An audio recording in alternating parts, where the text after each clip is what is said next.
ইউটিউবে লাইভে আসেন রোববার রাতে।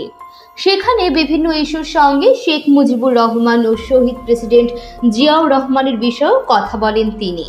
5 জানুয়ারি রাতে লাইভে যুক্ত আছেন বীর মুক্তিযোদ্ধা মেজর ডালিম বীর বিক্রম শিরোনামে প্রবাসী অবস্থানরত সাংবাদিক ইলিয়াস হোসেনের সঙ্গে লাইভে যুক্ত হন সাবেক এই সামরিক কর্মকর্তা।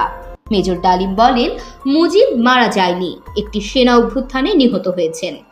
বাকশাল বিদায়ের পর কোটি কোটি মানুষ রাস্তায় নেমে এসে শুকরিয়া আদায় করেছে।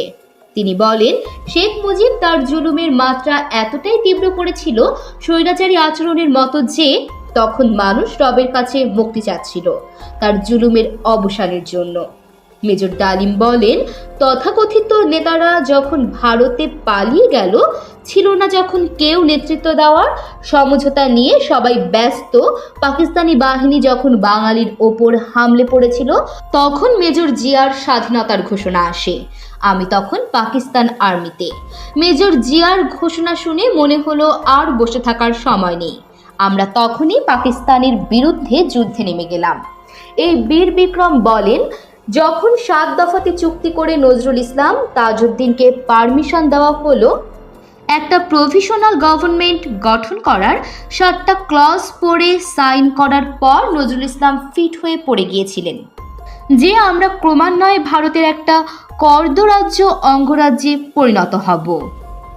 24-এর গণঅভ্যুত্থানের নৈপথ্যের নায়ক ছাত্র জনতাকে পরামর্শ দিয়ে তিনি বলেন, সম্প্রসারণবাদী হিন্দুত্ববাদী ভারত যার কবজায় আমরা প্রায় চলে গিয়েছি, সেই অবস্থান থেকে সেই 71-এর মতো আরেকটা স্বাধীনতা অর্জন করতে হবে। তা না হলে বিপ্লব ব্যর্থতায় পর্যবসিত হবে।